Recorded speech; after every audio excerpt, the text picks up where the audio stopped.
Welcome to the Security Playbook, where we give unique perspectives from security leaders and practitioners about their knowledge and experience from the security landscape. In this episode, we're going head to head with a dynamic CISO who loves the game of poker. My guest is a two-time CISO, a publisher, a doctor, and we're going to go all in with Fred Kwong. All right, so Fred, welcome to the show. Hey, thanks for having me. For those unfamiliar with you, we know you are a CISO, but why don't you give us a little bit of background on yourself? Yeah, so I've been very fortunate to kind of grow up in IT. So, my first gig was starting off at a help desk. I did that, jumped around for a bit, doing consulting work, contract work, I should say, and moved on from help desk to doing network engineering. Started out kind of as a cable monkey, and then learned a bit about route switch, started learning a little bit firewalls, and kind of my first foray into security. Yeah. And from there, while I was doing that, I was working on my degrees, finishing on my bachelor's, working on my MBA, and then I took my first real leadership job at that point, where I owned all of IT infrastructure, right? So workstations, servers, telephony, and kind of built my skill set. And eventually I landed in security, and I've been there for the past 15 years or so. So it's been a good ride. No, that's good. That's good. Kind of got similar backgrounds there. So with that same start. So now, obviously, we're at a poker table here. So this is one of the things that you like to do. How'd you get into poker? Poker was a bit of a passion for me. Maybe the funny thing is I'm a typical child of the time frame. I grew up watching Rounders a bit, and that got me more into poker, as I'm sure a lot of people did.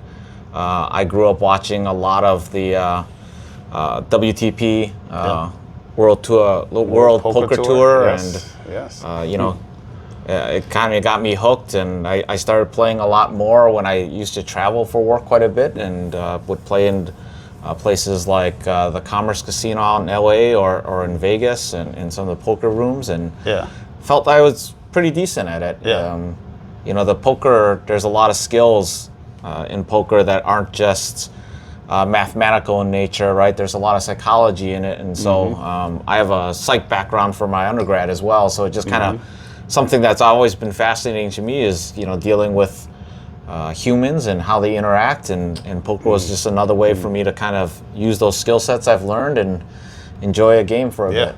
No, 100%. Yeah, I like it too. Chris Moneymaker really had it, exploded on the scene there, and all of those. Do you have any favorite poker players that come to mind? I think my favorite is probably, oh my gosh. He's a Canadian. Man, he was really good at tells, or seeing people's tells. Daniel Negreanu, that's who I'm thinking of. Oh yeah. So Daniel's probably my favorite out of all the poker players out there. He's just a really sharp guy. No, it's amazing how they can get a read on people and avoid those traps and. Really interesting there. Phil Ivey was another, one of those Phil guys. Ivey is fantastic as well. It's just, I've seen him just fold, winning hands like a set or, a flush to a full house is just, how do you do that? I'm going broke, in those situations. I hear you. Most of the time, I just chalk that stuff up to just bad luck, but those guys have just a skill where they can read the other person and know when they're falling into a trap and they get out. Yep. So, any favorite game to play? You got Texas Hold'em, all these different variations of games out there. Hold'em for the most part is my jam. I usually play 1-3 no limit is usually. Sometimes if I'm just there to have fun, I'll play a limit game and just kind of throw money in like caution to the wind. But if I'm getting serious, I usually play 1-3 or 2-5 poker. I do like Omaha from time to time too, though. So, no, that's fine. There's just a lot less of that around. So it's a good variation. So But it sounds like some people can think of poker as a grind. How is that, an escape, for you from a CISO, getting away from your day-to-day work and then going and having that mental focus to play the game? To me, it's you use a different set of muscles almost, right? For one thing, most of the time we're staring at screens. Now we're, analyzing humans to some extent. Yeah. Cards and humans. So that makes it a little bit more fun. And I always go in thinking about, I hate to say it, but I always go in looking to win, right? So I always put my poker games into sessions. I call them sessions. So I would always sit, and I have to sit for at least 4 hours. That's what I call my min session, because you have to survive the highs and the lows, the dips, right? Because over time, your skill set will shine, but there's going to be times where you kind of luck out, right? And so you have to be able to survive those in order to come back out from them and get ahead. Yep.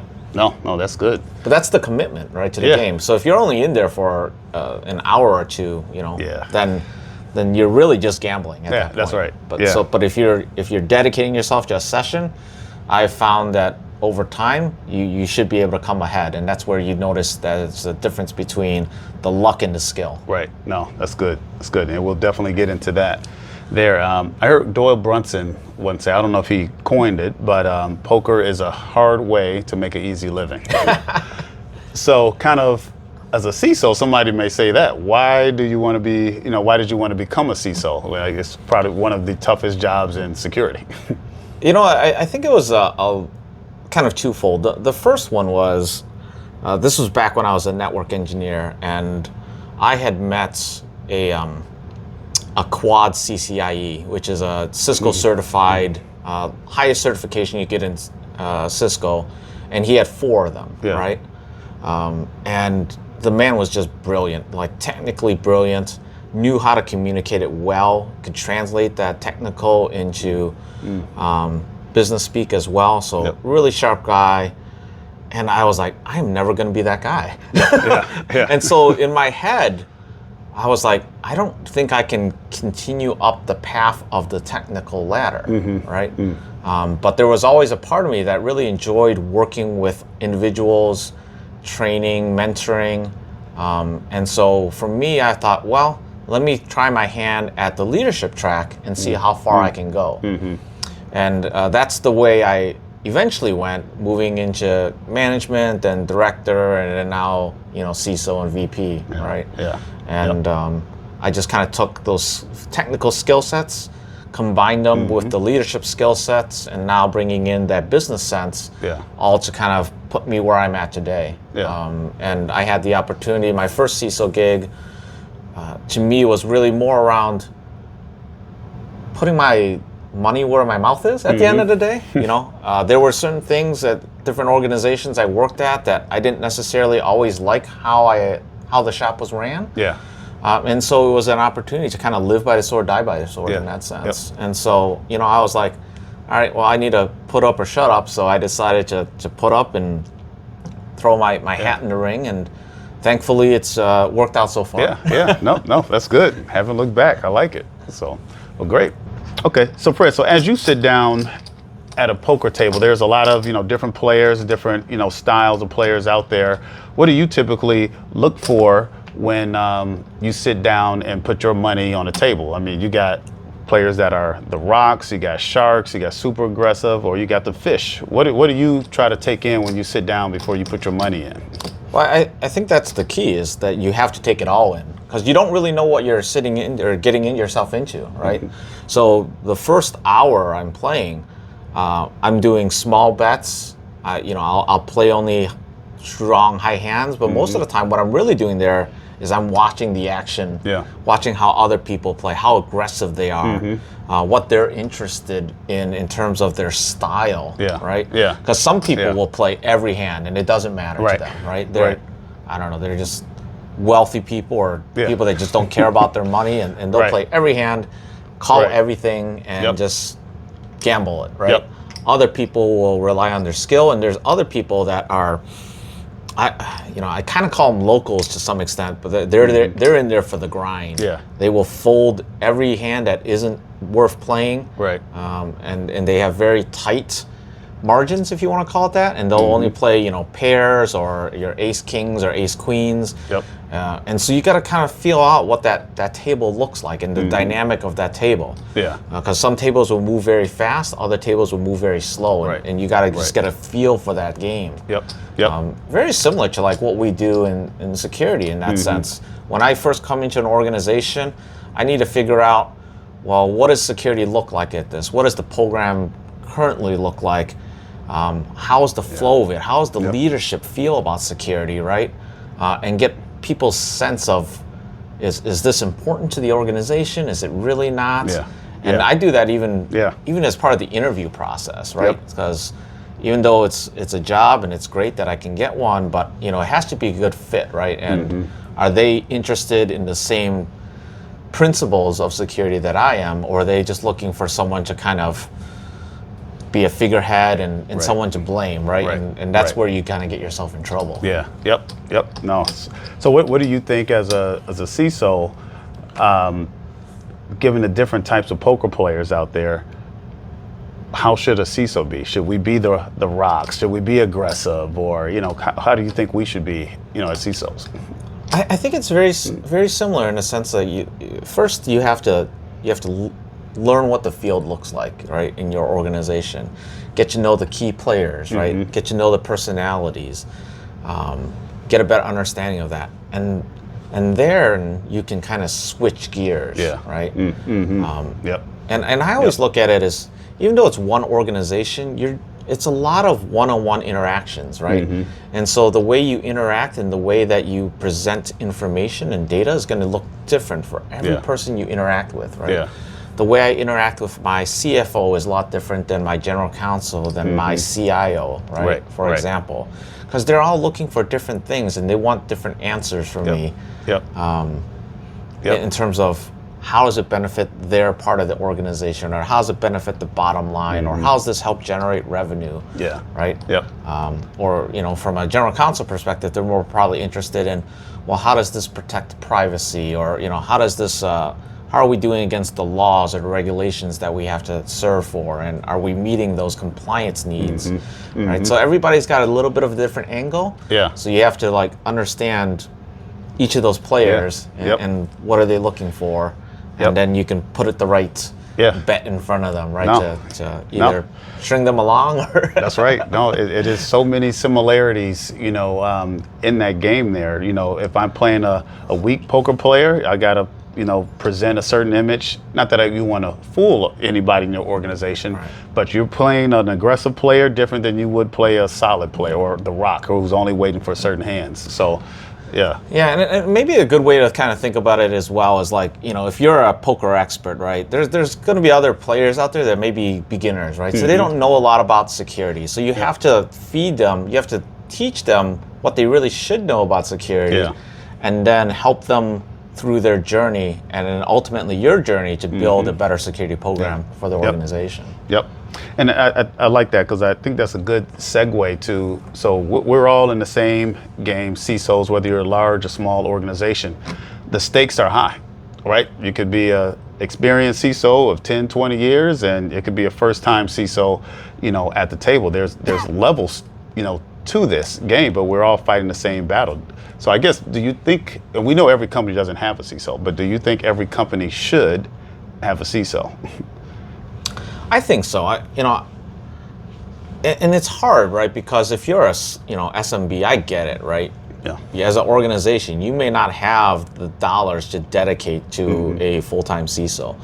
But at a minimum, you can bring in a vCISO, someone to help you stand up a program, help you think about the risks that exist in your organization, so you have at least awareness to it, if nothing else, right? Because otherwise, you're just driving blind, right? Ultimately. And so even if you can't afford a full-time CISO, bringing in someone that can do a quick risk assessment, help you kind of understand where's your valuable data, what's important to your organization, what do you really need to protect, at least gives you some ideas in terms of providing some level of comfort around the risk that you have. No, I think that's good.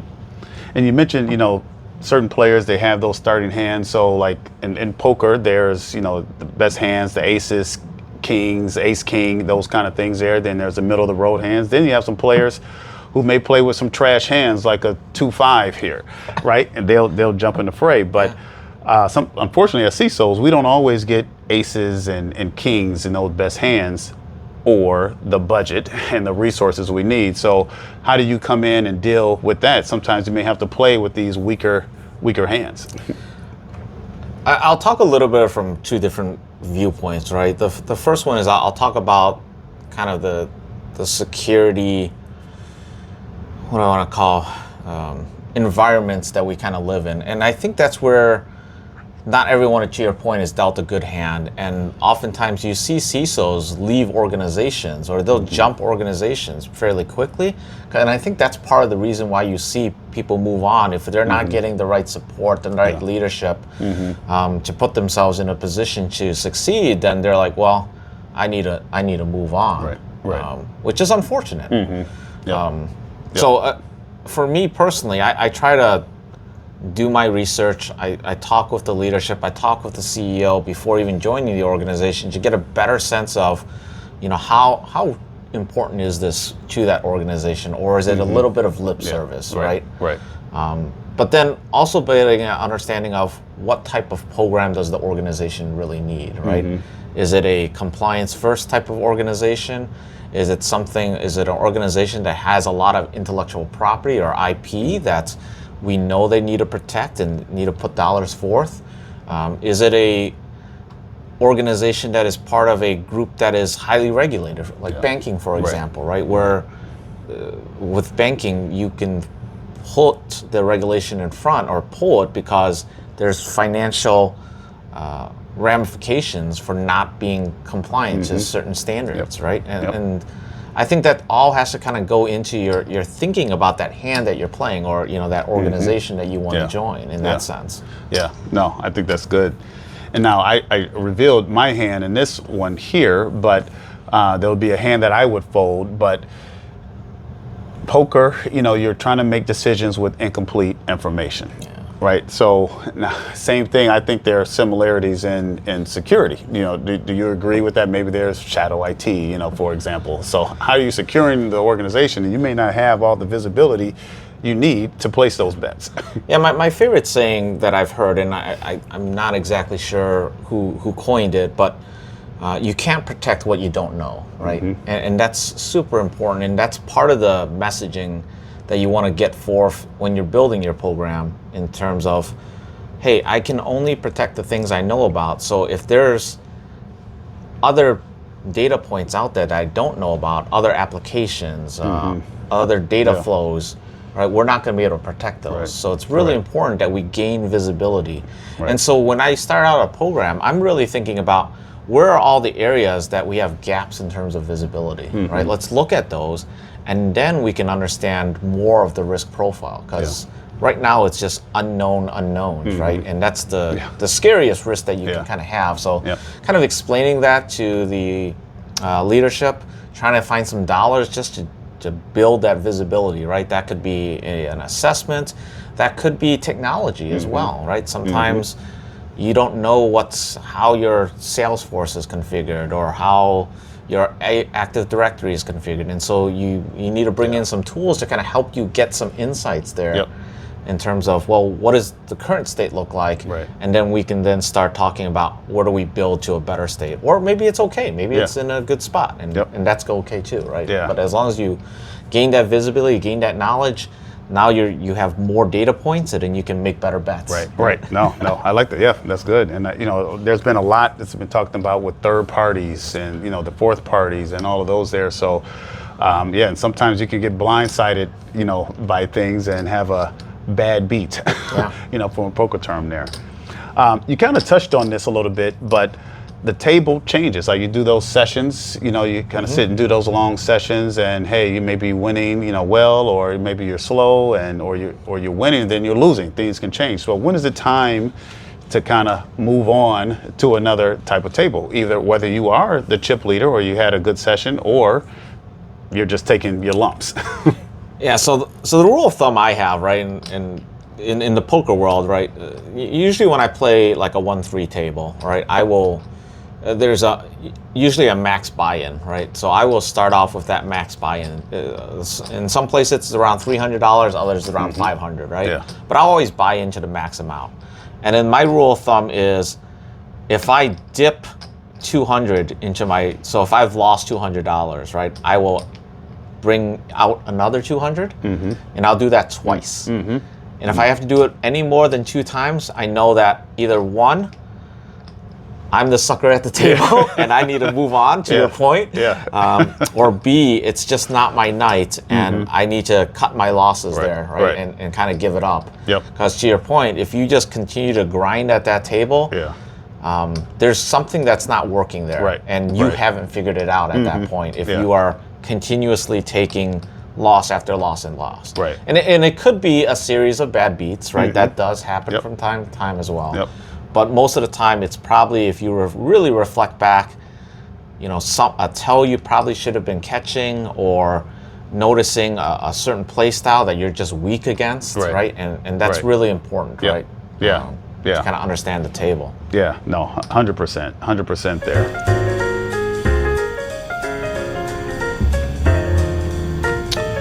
I got a good hand here. So as we continue, there's a lot of bluffing in poker here, because I got a good hand here. And the same thing could be in security, where attackers are, you know, masquerading. They want to, you know, lay low and all of those things there. And same thing with poker players. They want to masquerade to conceal the strength of their hand or the weakness of their hand. So if they're strong, they want to make it appear weak, or if they are weak, they want to appear, you know, strong. So they will do a lot of that. How do you see that, you know, happening in poker, like attackers, in the security world, where attackers are trying to conceal, you know, their strengths to deploy whatever they're trying to do? The way they bring themselves about in terms of trying to attack your organization, right, kind of tells me the type of player they are in that sense, right?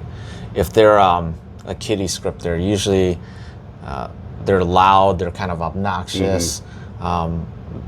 They don't bother to kind of hide themselves, right? Those guys, I'm not as worried about. The, you know, organized crime or nation states, those are the ones that you really have to worry about, because they don't show their hands. And they're very sneaky, very cautious. They have some of the best technology out there. They have the best hackers available to them.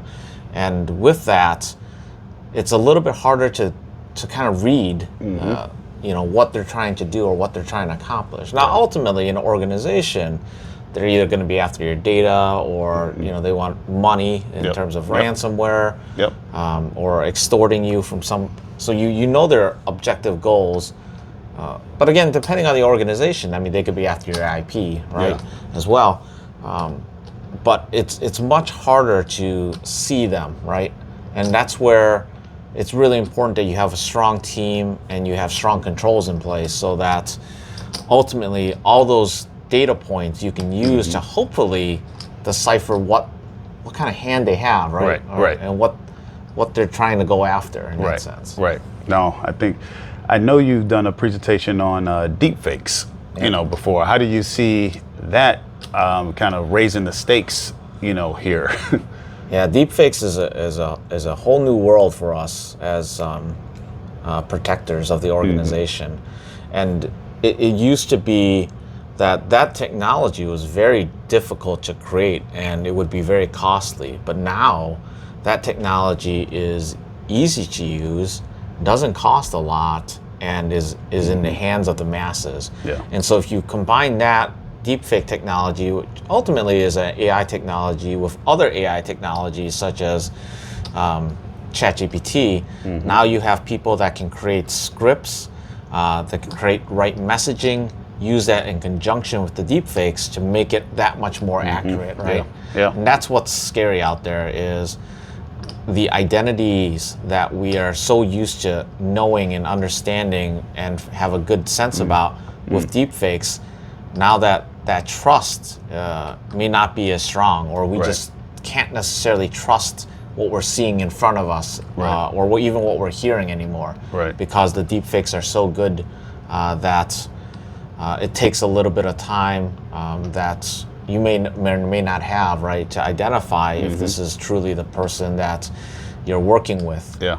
I've heard of cases where some interviews were being done, and the person on the other side was impersonating for the person getting the job, right? Yeah. So they're hired guns for the interview process, for example. Yep. You know, it's almost like the old college cheats where, you know, so you pay someone to take the test or exam for you, right? We're seeing some of that from an HR perspective. We're seeing it also in terms of kind of extorting money, using that, impersonating a CEO, calling out to the CFO. Right. And so, you know, there's different methods that you can kind of help train your employees to kind of identify those deep fakes. But as the technology gets better, I think we're going to need more technology just kind of help us to understand or help us see if it's real or not. Yep. Yeah. Yep. Do you see deep fake, you know, just kind of your prediction? Because, you know, there's ransomware cause destruction, you know, to organizations, and, you know, they want to extort, you know, get Bitcoin and all those things. Is deep fake going to be more of a fraud kind of thing? Because why go through the work of ransomwaring, you know, if I can get you to wire me some money? Well, I think that's one way, right? But like the real money, if you ask me, is taking advantage of the 24/7 news cycle and creating that fake news, right? Or that fake hype. So deep fakes of CEOs saying they're going to step down, right? And beforehand, you're making investments in the stock market, right? Right. Calls or puts, right? Depending on the type of messaging that you're putting out there, right? And you only have to fake out enough that it hits the 24/7 news cycle, and then all of a sudden, you know, stock drops 10% or whatever the case may be, and that guy just made a bunch of money, and he did it using the stock market, so it's not illegal in that sense, right? Obviously, the deep fakes are, you know, questionable legality, but, you know, then they don't even have to worry about laundering the money, right? And to me, that's the smart move, right? Yep. Just manipulating the markets. Yeah. No. Yeah. I mean, because there's so much more to it than just the organizations. You know, what's going on in the world here with deepfakes. So it's really going to be interesting to see what happens next.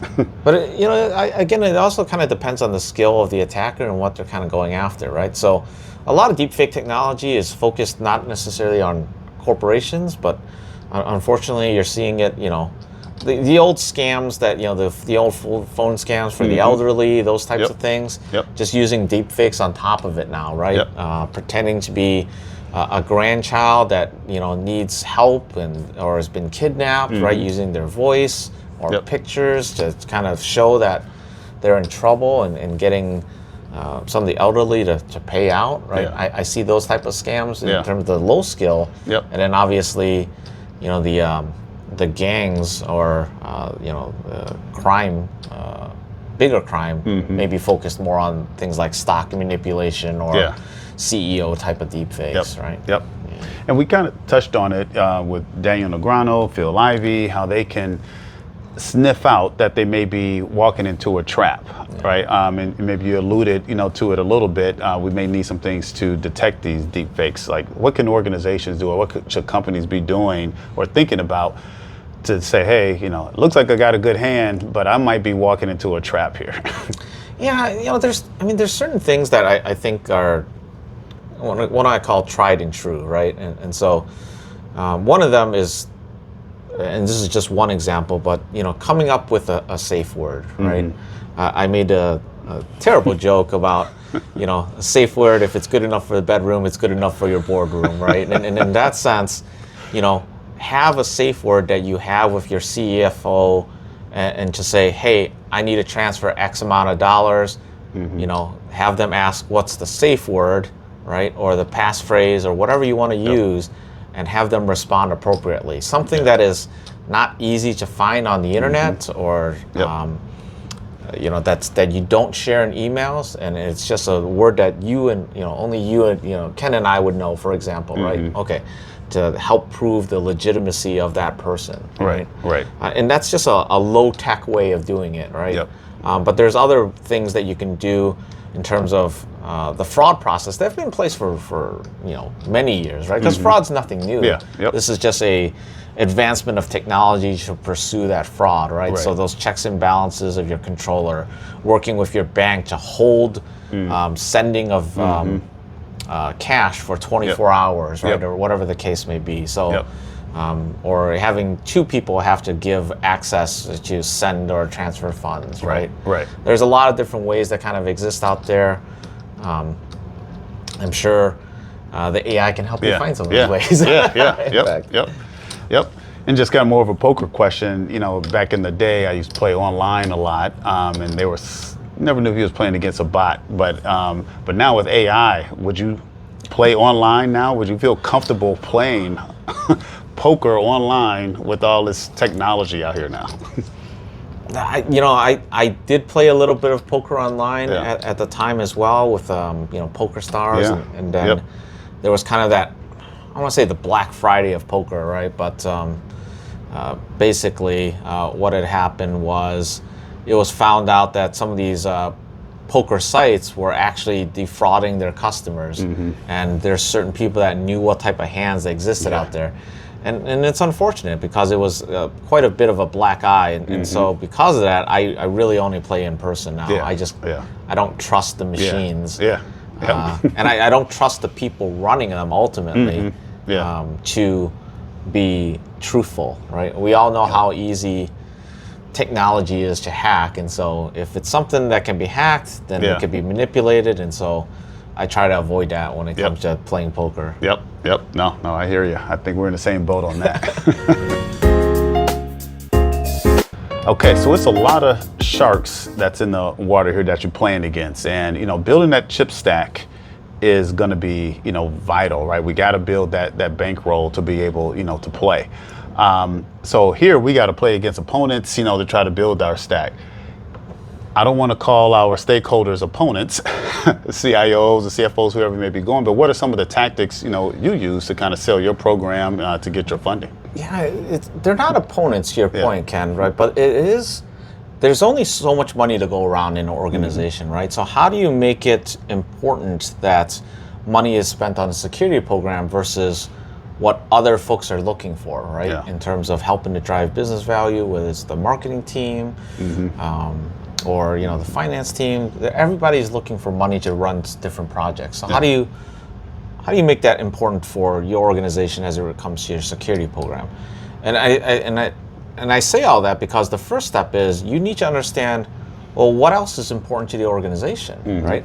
What else are they trying to do? You got to put your business hat on first, because if you go in and you're pushing all your chips in and hey, I need $5 gazillion to build this program. Well, then you don't really understand what your company is doing or what they're trying to do, and looking at the risks of not doing those investments or spending that money elsewhere versus spending it on the protection side, right? So you really want to try to, if you want to get money, you have to understand what other people are looking for, what the business is trying to drive towards, and see where the security program fits into that, right?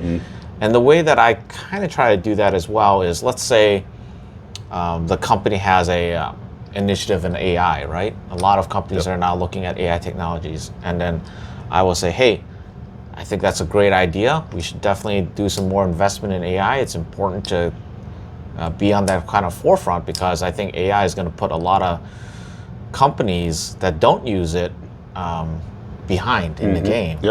But the important aspect to that is we need to protect the data that's in our AI. So let's make sure that we have funding to do that. So we tie it to those business objectives, and then that becomes, I want to say easy money, but it is a way for us to get money quicker if we can tie it to those strategic programs that the company is trying to do. Right. And then the other piece is to talk about the risk and the risk tolerance of the organization. And if you haven't had that conversation yet, right, I highly recommend people to look at different ways to do a assessment of your program and see what makes sense to your organization, because everyone's program is going to look a little bit different, right? And the risk tolerance for everybody's company is going to look a little bit different. And if you don't understand that appropriately, and if you haven't had that conversation with your executive committee and kind of put a line in the sand in terms of what's important to that organization, then you're fighting for the wrong things, right? And you don't know if you're overspending when you shouldn't be, or if you're underspending on the program, right? It's got to be, kind of like, Goldilocks and the Three Bears, right? It's got to be just right for the organization. And once you have that commitment with the other leadership that this is what's right for our organization, then you can start building towards that and saying, yep, this is what we agreed upon as an executive committee or at a leadership level, and so this is what we will build towards, right? And then you fit it in within those confines. Now, having said that, the risk tolerance can change given the environmental changes that are happening, right? So you want to review that on a yearly basis, or potentially more, depending on what field your organization is in, but at least at a minimum at a yearly basis, hey, does this still feel right for us given all of the other external exposures that we have? Or, hey, and this is a little bit hard for us to swallow sometimes as leaders or security leaders. Sometimes we might be, hey, you know what, given all the other things that are going on, let's cut back on the security spend this year, and let's worry about some of the other pieces, because that's going to ultimately affect our business and our jobs and our company. So it makes sense. Let's expose ourselves to a little bit more cyber risk if we can reduce some of the environmental risks that exist out there, right? And that's being a good business leader, right, as part of that organization. No, and I think that is going to come with being or getting that experience. When we first sit down at the poker table, we're going to take our lumps, right? The first time we play. Sometimes there's beginner's luck, but you're going to take your lumps, and you got to grow, through that, and that tolerance comes into play, or understanding that risk tolerance comes into play, because you talked about cutting, the budget. Sometimes they will cut the budget, and you have to play with the short stack. And I think a lot of people think that budget means buying tools, right? So can you talk about how you play with a short stack, maybe just leveraging what you already have, or maybe better processes, or what do you do when you don't get XYZ project funded? The tools, tools are great, right? But I think there's two things that you kind of have to be realistic around. One, are you already maximizing the tools that you have at your disposal, right? And I'll use kind of a silly example, but most of us run Microsoft Office, right, or the Microsoft Suite, and most of us have, some sort of E3 or potentially or A3 or A5 licensing, right, or E5 or E3 or E5 licensing. So are we taking full advantage of all the security kit that Microsoft is giving to us as part of that license set? Right. Probably not, right? And so, is it the best DLP out there? Maybe not. Right. But are we using it? Is it better than nothing? Absolutely, right? So maybe it's leveraging a little bit of that, right? Or it's taking advantage of some of the tool sets that your peers in infrastructure have that you can also use, right? And hey, maybe I can't, and I'll make up something, but maybe we can't afford a SIM this year, right? So, but I can take advantage of, because we had a big data investment and there was a purchase of Snowflake. Maybe I can ingest some data into Snowflake and use that kind of as a pseudo SIM while we look at some, different ways to store the data that we need. And you make some sacrifices along the way too, right? So sometimes it's saying, hey, you know what? In this environment, I can only really protect production, and even though it pains me, we're gonna have a little bit more risk in dev and QA because our crown jewels and our real data is here, and it's not in the dev environments. And so if those get ultimately popped, we'll deal with it at that point. But we can't afford to lose production, right? So you make a few trade-offs, and ultimately explaining that to the leadership, making sure that they understand that this is what we've also signed up for holistically as well. It's a little bit of CYA, which is, as we know, in these days, especially with publicly traded companies, you almost need to document all decisions as to why you made those decisions, how they were made, and who was involved in them. Because CISOs are a little bit under attack these days, which is unfortunate. And that's why, I used to use this phrase. It feels like you got one chip walking around a casino trying to figure out where you're trying to place that bet, right? You got one bullet to spin on your organization. Where should you, place it? So you kind of mentioned, the CISOs are kind of under fire a little bit here. Sometimes we get bad beats, right? But what does a bad beat look like, in our world? I know it's a cyber attack, but is it just a cyber attack? Are there other things that you would consider like, hey, this is a bad day, or this is a bad beat? I think every day that you have data exfiltration from the organization is a bad day for us, right? If it was every day that there was a cyber attack, every day is a bad day. So I don't look at it from that perspective, but I look at it in terms of, did our processes fail that we knew we should be doing something a certain way and we didn't, and that's why we got breached? Was it something that was preventable, or was it something that we knew about the risk and we accepted it and the risk occurred? And I'm okay with that at the end of the day, because that was a decision that the organization made. And while it's a bad day, it's not, to me, that's not a bad beat. A bad beat is when you've made all the right decisions and unfortunately a 0 day occurs, right? Or a unknown vulnerability. And that's kind of a bad beat, right? No, that's a good point. And so maybe talk about the importance of maybe pen testing, purple teaming, all those things there to just make sure those processes and tools are working. If there's it logged but it's not alerting, it alerted but it didn't block, right? So I think that's really important. Absolutely. If you can afford it, right, you definitely want to do some red team exercises or penetration tests inside of your organization. And there's, I think it's CISA that actually offers free pen testing if you can afford it, and they will help you do it. You got to get in a queue, and you have to sign some waivers, those types of things, but they will help review your organization and see if there's some vulnerabilities they can find, right? So, don't let the excuse of not having money to be not doing these things. And then at a very minimum, you want to be doing tabletop exercises, right? And this is running through those standard operating procedures or SOPs, and are they still up to date? Do they still make sense? And does your team know how to react? Because the more you kind of train, just like we talked about in poker, right? You got to build that experience. Then you become better, right? And better to handle those issues, better to handle those incidents. And hopefully when that happens, when the real thing happens, you're much more prepared. Oh, great point. All right, so I used to read a lot of poker books, when I was, playing, and study my hands that I'll play, make notes at the poker table so I can learn, and get that type of knowledge there so I could be better. What are some of the things that, that you do to kind of really learn from learn how your security program is doing, right? And just continually involving yourself and your teams.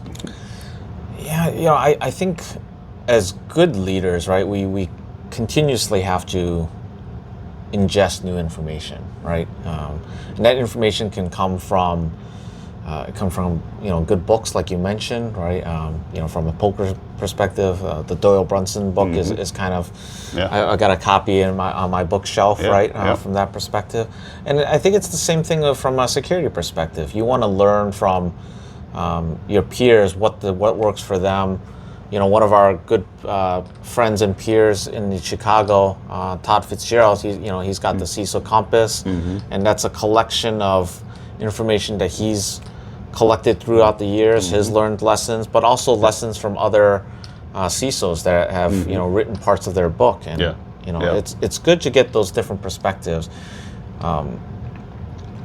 And I'm personally the type of person that likes having folks that come in from different sectors, and this goes into a little bit of that diversity, equity, and inclusion discussion as well, where I like people from different backgrounds that can help us make a better program, right? Yeah. And that's where I get a lot of my knowledge, because as a good leader and as a good CISO, you have to be very self-reflective in terms of what are your strengths and what are your weaknesses, right? Yep. And you need to fill those weaknesses with people around you to make you stronger. So for example, if you're not a really strong technical CISO, if you didn't have that technical background, you want a really strong technical number two, right, to help you and build your program. That's right. Conversely, if you're really strong technically, maybe you're not as strong on the GRC side. And so, you want to bring in someone that has years of experience around governance and risk and compliance, and kind of building that out. Different people from different sectors bring in different experiences as well. And so the way things were done in one company, they can bring the best of what worked there and tell you about what hasn't worked. And you take that information in and you use it to make your program ultimately stronger, right? Yeah. I'm not a great reader at the end of the day. I wish I was a better reader. But what I found is audiobooks worked really well for me. So back when I still had long commutes, I would do audiobooks in the car, and that was a way for me to get my knowledge. And things like this, listening to podcasts or watching a YouTube video, hearing about how other CISOs are working. I think getting those tidbits are really important. Being part of that community is really important. Whether you go to conferences and just continuously build your skill set. That's what it comes down to. And when you're at a point where you feel like you're not able to do that anymore, then that's when maybe it's time to shift gears. Yep. No, that's good. And kind of on that story, there's so many news stories and articles and things out there, on the web about cybersecurity. Is there anything that you look for, when you kind of read those things? Are they all saying the same thing, or what do you look for when you kind of read all these stories? So I'm a bit of an old soul, right? And as it relates to security now, so there's not a lot that surprises me. So a lot of my research these days is outside of the security readings, right? I read more around some of the technologies like AI and what the thinkers are thinking about, but then I apply my own thought knowledge of security and see how it applies to those technologies, right? And I still like to get my hands dirty, right? And so, Ken, you had mentioned, I did a talk on deepfakes, right? So I played around with the deepfake technology to really understand what is it capable of doing and how easy is it to use. And I'm no expert by any means, but that helps me to understand it. Same things with our company is looking at Microsoft Copilot right now. And for me to really understand it, I want to get my hands around it. I want to see, what is it doing on the background, understand the architecture behind it, understand the models that it's using. And so there's a lot of reading that kind of goes along with that. And again, I'm applying security concepts that I know to those technologies and those readings. No, I think that's really good there. One thing I want to go back to was playing poker. It can really put you in the pressure cooker. So we talked about bad days and bad beats. How do you stay calm as a CISO when you're on that hot seat? And add to that, how do you keep your team calm too? So I'll start with the latter question first. In terms of keeping the team calm, the number one thing that you can do for your team is to build that level of trust with them, right? Making sure that they know that you've got their back, right? Whatever happens, you've got their back, right? But building that trust, building that level of fluency with your team, understanding their needs, That's really important, right? And once you've done that, then you know your team's got your back as well, right? Yeah. And so when a crisis or when you're in the hot seat, you know you can depend on them. Now, as for myself, in terms of crisis situations, the one thing, or the mantra that I've always put inside my own head is, and we're talking about stress, right? What are you really doing when you're under stress? And as CISOs, there's a lot of stress, right? We are often, under the gun, right? Have a timer, right, put on us in terms of making the next right move. Right. And in that sense, the one thing I always remember to tell myself is stress is something that you put on yourself, right? Nobody else can stress you out.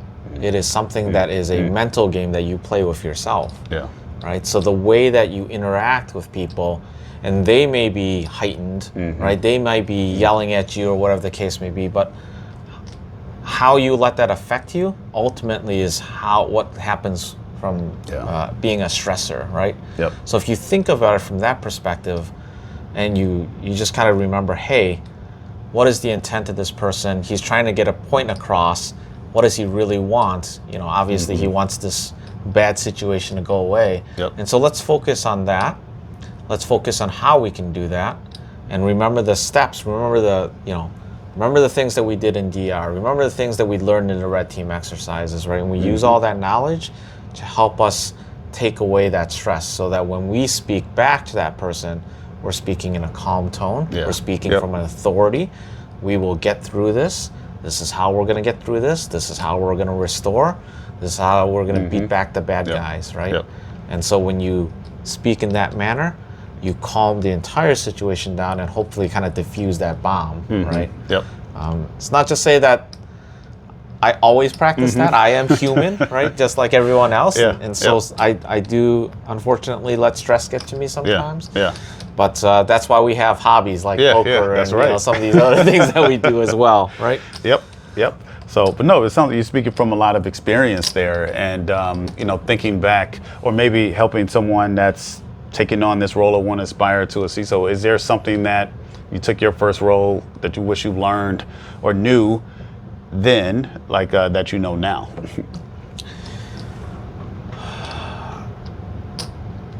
I think the thing that I've learned through the ages is how important it is to really understand the business drivers, and making sure that your security program is tied to those business drivers. I think as a early security person, I felt very, for better or for worse, I was very disconnected from the business, right? Especially in the middle layers, and not really till you reach that kind of senior level that you really get involved in the business, right? Because the business comes and goes. Like, hey, I'm still dealing with an alert, right? That's happening, right? I'm dealing with an infected machine, right? I don't really know how that's related to the business, but I know I need to solve that problem, right? And so, as you move up in the organization, the realization of the connections that you have to make with the business are invaluable, right? So, anyone that I would say is trying to move into a CISO level role, spend some time on the business side of the house, right? If that's either being like a business analyst or a BISO type of role. I think some organizations have those now. Those are good stepping stones for you to, like, if you're a technical person, get a little bit more on the business side. Spend some time with your legal folks, talk with them about governance, because there's nothing more fun than reading contracts, let me tell you. But there's nothing more important, really, and I say this because there is all that, as you mentioned, third-party risk, than reading the contracts and putting in security language that is important, because even your legal team isn't going to necessarily know all the language that you really need to put into contracts, and it's your job as a good leader to help them think about things like indemnification and reporting and auditing and controls that you expect to have, all those things that you want to put into some of that legal language. So understanding, again, each point of the business, what they're kind of going after, and where security plays a role in that, will help you just become a better security leader. And then ultimately, the last thing I would mention is, and this is maybe a little bit tripe, but that active communication, taking an interest in that other person. We're all humans at the end of the day. Yep. And I think early on I was very intimidated by the executive leadership, because I always thought these were like crazy smart people that know how to run the world. Right. But as I kind of grown and now working with those folks, they're humans just like me and you, and they make mistakes, and they don't know everything either. So be a champion for yourself, that's right. but then also be a champion for them as well. How do you make them succeed? If you make them succeed, you will ultimately succeed as a CISO. Yeah. Yep. Now, where do you think it'll go from here? So now you're two-time CISO, you got experience and all those things. What are some of the things that you may be personally working on, or where do you see the CISO role evolving to 5-10 years from now? That's a tough one. I think it's going to change a little bit for every organization. We're seeing more and more security being pushed into the product lines, which is fantastic, right? So I think most organizations have kind of a centralized security model. We might see more of that being more decentralized, which isn't a bad thing as long as the culture is mature enough to absorb it. And you might not need that technical CISO lead anymore. Maybe it is more of a governance or risk role right at that point for certain organizations. At the same time, if a CISO a lot of times is still often a translator, someone that helps to decipher risk. The need for that is going to continue to happen for the next 10 years for sure. And as more organizations are, and basically all organizations are either connected to technology in one way, shape, or form at this point. So the role of the CISO will continue to grow. The need for it is going to continue to grow. And then we have a bit of a gap, right, in that sense. And so that next generation, I think personally what I'm trying to do, and hopefully, is to mentor some of that next generation of how do we bring that next generation of CISOs across, right? And what can I do from a community perspective to help that? No, I like it. So, look like you got all the chips here. So that may be easy to tell who's doing well in poker or not, but sometimes, good poker players can tell, though, if it's just luck or are they really, their skill really, came to light and they're just the cream of the crop. How do we tell that in security, right? Versus, are we just getting lucky or are we really skilled leaders? Yeah, so I use kind of like 3 benchmarks, and they're all a little bit different. So the first one is a external benchmark, right? So having someone come in to assess your program and get a better understanding of how mature the program is, right? Executive leadership, especially the board, likes to compare us to other folks. That can be a little bit of a slippery slope. So especially I came from healthcare and I was asked that, and now in education I'm being asked that. And the thing I always say is, being in education, being in healthcare, we're constantly being under attack, right? It's the top 2 areas outside of government that are constantly being attacked in the last few years. And the reason why is usually those programs are less mature than financial banking, right? Just as an example.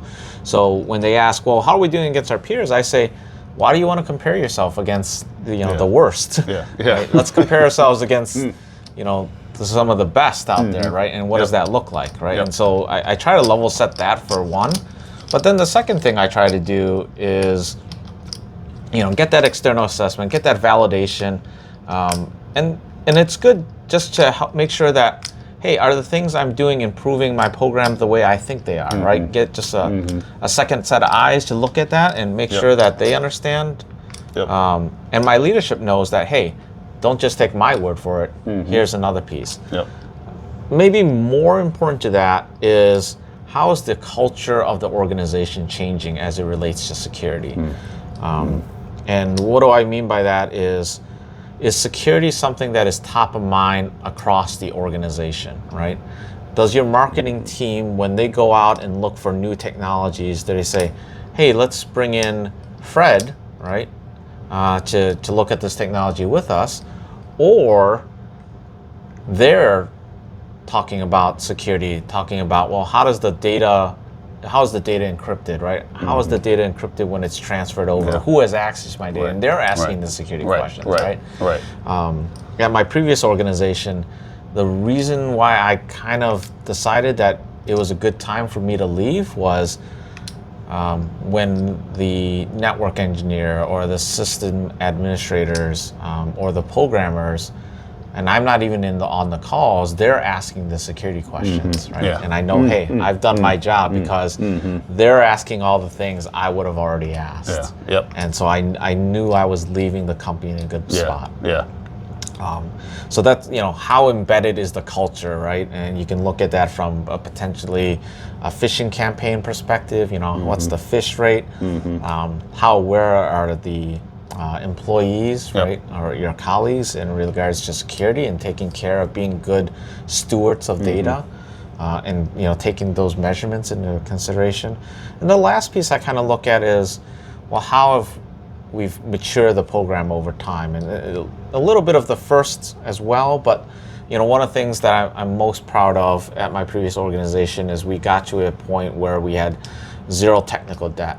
So basically, the only vulnerabilities we had in our organization were under 30 days old, right? Based off of our change process and the time that we patch, which was pretty amazing, right? For anyone that's worked in security knows how hard it is to remove technical debt once it's there. And thankfully, at my previous organization, they were serious about security.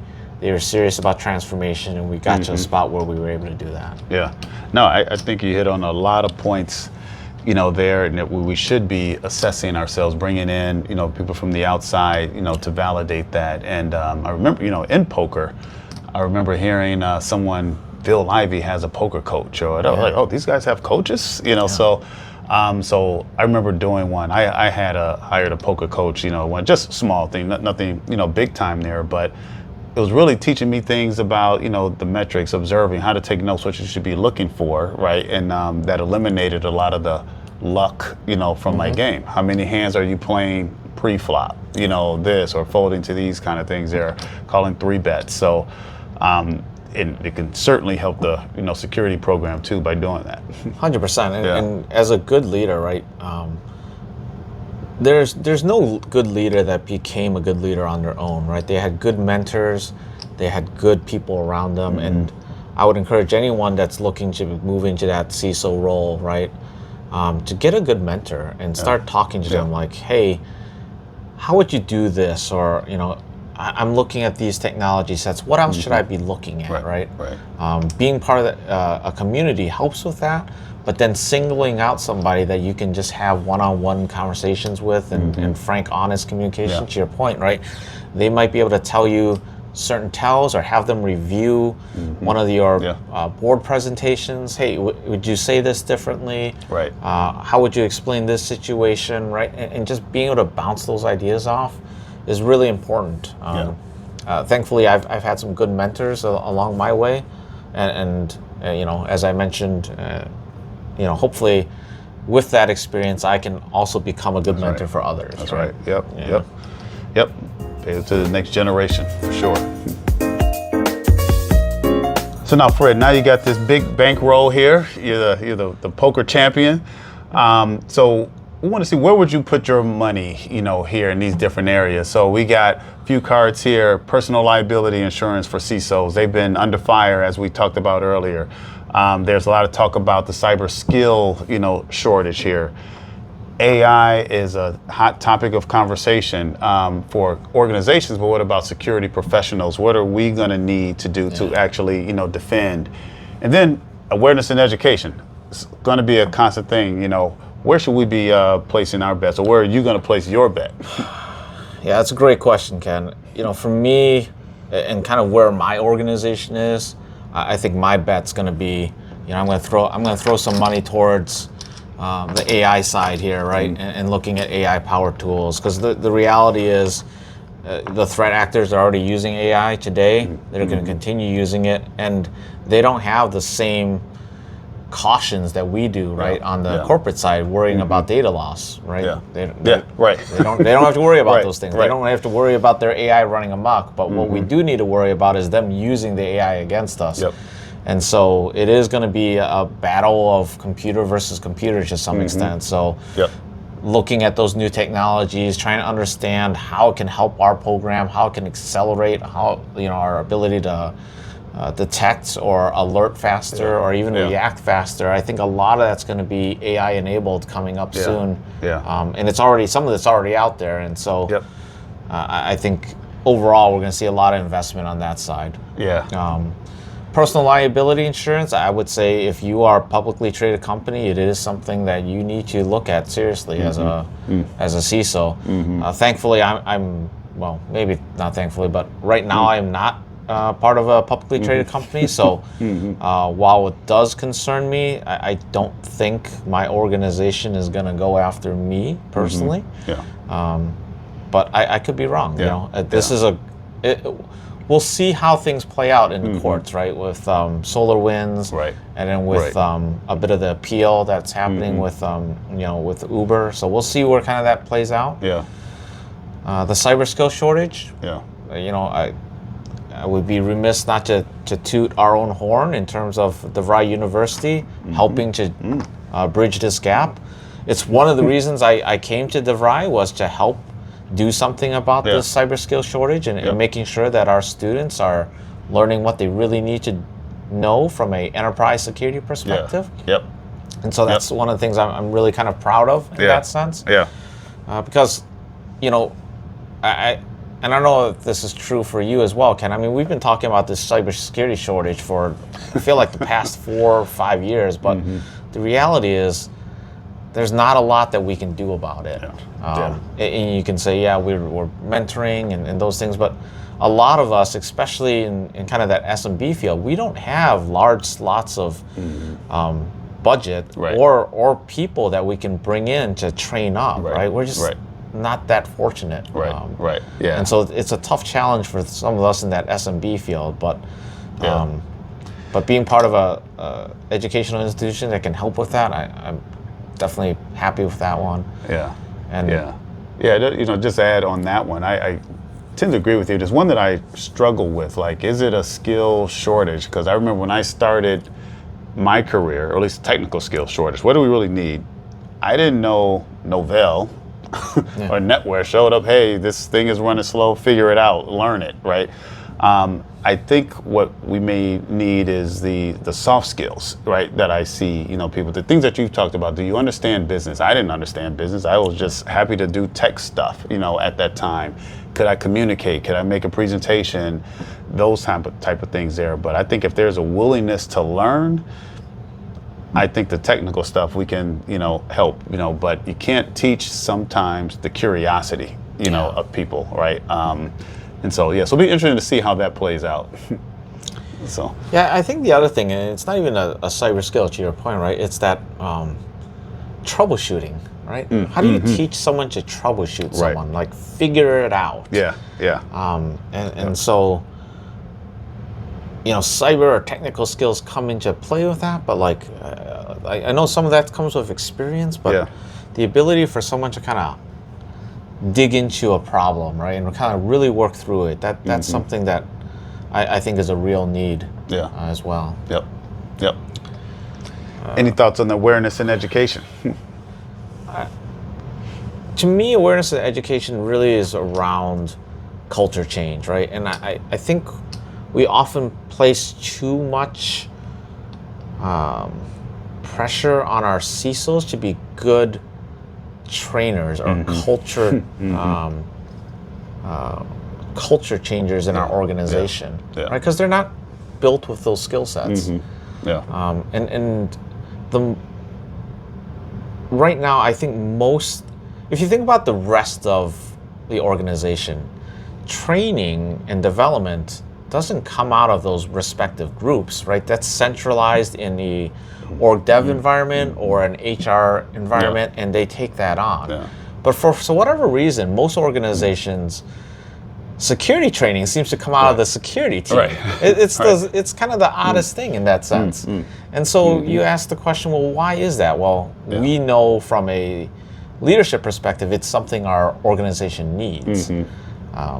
But how many people know how to build a effective training program, right? Or how to change culture inside an organization. Right. But we're being asked to do those things. Yeah. And I think that's where, as CISOs, if you don't have the background, right, partnering with your OD department, your HR department to really build a strong education awareness and culture shift movement is really important.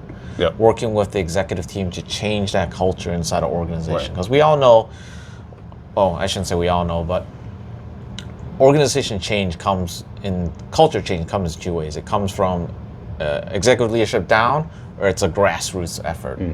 If we can get it from the executive leadership down, that's where we truly make gains, right? Again, that kind of leadership buy-off, right? No, and you hit a point there, and I heard, I don't know where I heard it from, some conference or seminar, is really the psychology. We talked about, poker is really that psychology there. Most CISOs are not psychology, type people, but we're tasked, to do that, right? People know not to text while driving. There are campaigns out there. Some still do it. Some still speed. Some maybe not wear a seatbelt. So, you're right. It's a very interesting dynamic that we're dealing with all the time there.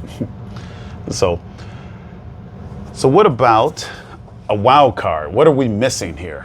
Where would you place your bet? What are we missing here, or your predictions here? I think one of the big shifts that we're going to see, and this is part of the shifting of the workforce, right, is the fact that identity, right? We didn't talk a lot about identity and identity governance. Data governance is a bit of that.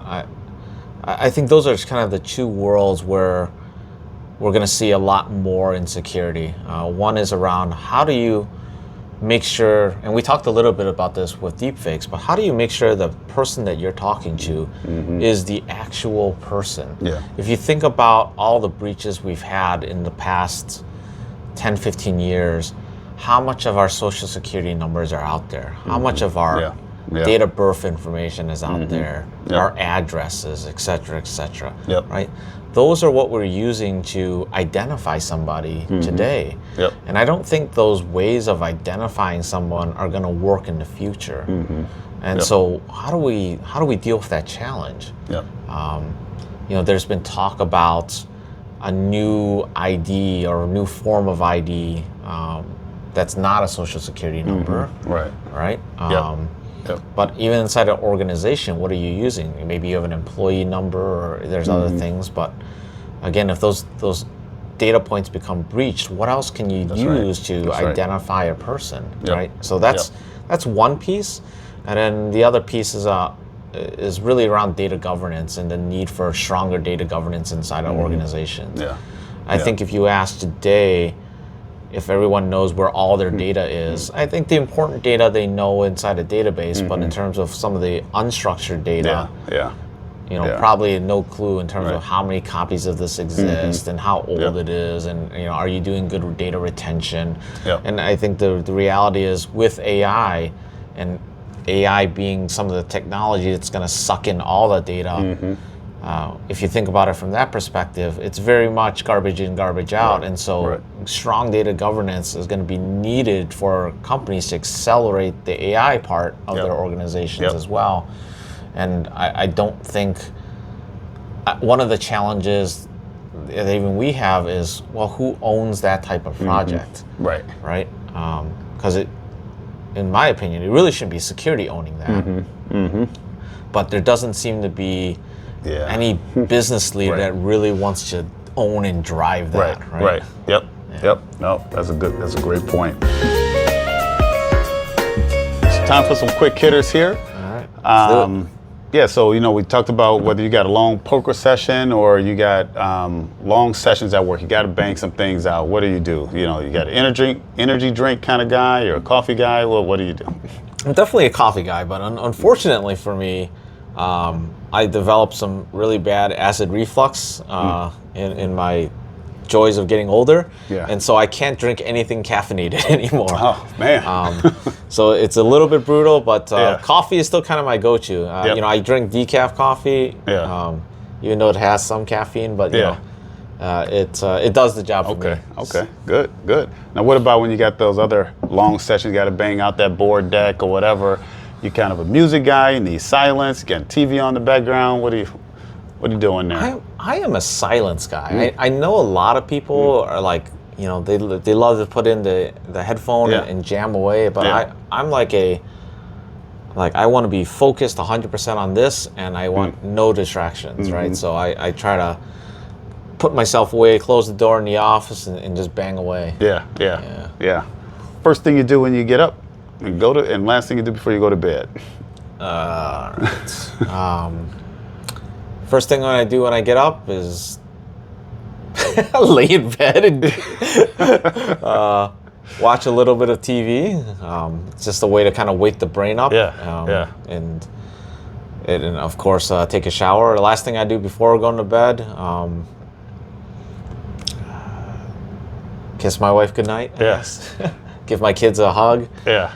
I'm happy with that. I'm glad you didn't say check my phone to see when I wake up or before I go to bed. So that's good. No, that happens during the night. when we get those texts and your phone goes. Yeah, that used to be the joke. Yeah, do we go to bed at night? So as a CISO. So for candidates out there looking for roles, they apply for roles in your organization or whatever. What are some things that you wish they knew? When they come into the interviews with you. Wow, that's a great question. I'm trying to think through that one. Yeah. I say, sometimes there's a lot of mistakes. Oh, were they prepared or whatever? But what are some of the things you wish these candidates knew?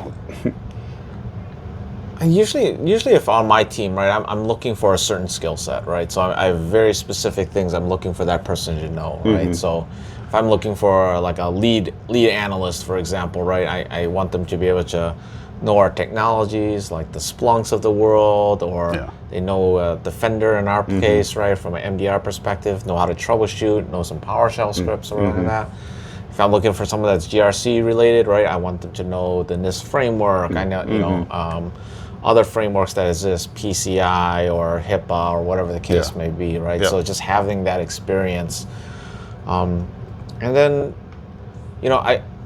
a lot of what I look for, and I leave my directs and who they're hiring to kind of do that vetting. But then what I look for culture fit, right? Yeah. Is this person someone that's going to gel well in the team, right? And get a good feel for that. Yep. Right? That's probably the most important thing. Yep. Okay. And what's the biggest misconception about being the CISO? I think probably the biggest misconception is that it is a technical position. And while it is a technical position, it is not only a technical position, right? And that's the key difference, right? Is that I think even up to a director level, you can get away with being a very technical focused person and a little bit of people management. But then when you really reach kind of that CISO level, and like we talked before, the big difference is it is technical, but then it is very business oriented as well. Okay. What about a bucket list item that's on there in the next maybe 2 years for you? Probably some travel, right? I want to, now that COVID is kind of behind us, getting back out to Japan, hitting the sites there. It's something I definitely want to do. Visit Thailand. A lot of places I haven't been that I want to visit for sure. No, I'm here on that. Same with Thailand. So, got a favorite show, one show or movie that you can either watch, over and over again, or what you got in the playlist right now?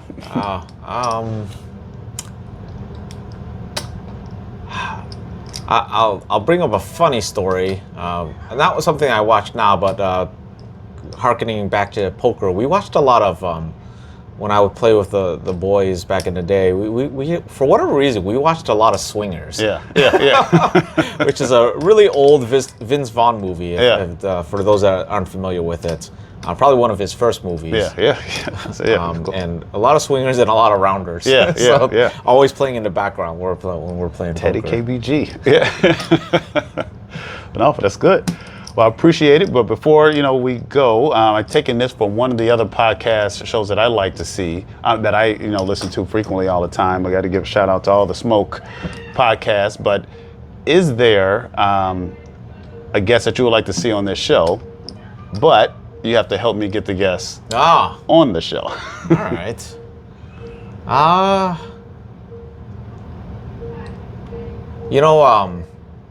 Richard Rushing is a really interesting cat, right? Yeah. He's the CISO at Motorola Mobility.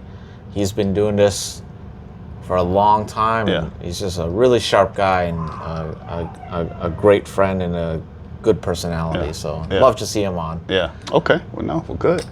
Well, listen, I appreciate you taking the time, in your downtime here from doing all the CISOing work you do and time with the family. So hopefully, I think the viewers out here will definitely learn, a lot, from this, what we're going through, those aspiring to be CISOs. Really appreciate you helping me contribute, back to the community. I think this is going to help a lot for the community. So thank you for that time. Well, thank you, Ken. I wish you all the best success in the new podcast. I know it's going to be a hit with you, leading the charge.